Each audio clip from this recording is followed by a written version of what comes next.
Hey,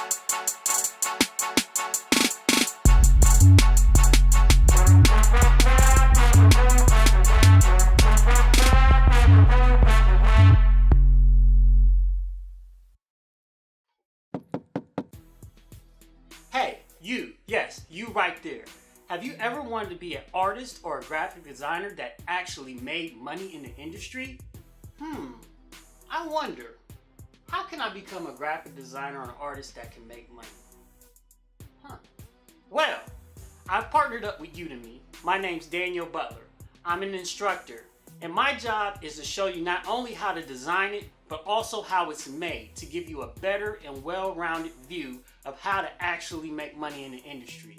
No, these are not get-rich tactics, but you can make anywhere between $25,000 and $45,000 a year regularly doing everything that I show you that you need to do in the industry.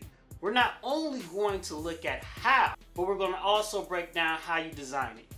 That way, no matter what part of the industry you take an interest in, you'll be able to get a job that's going to be quality and that you can also provide for your family.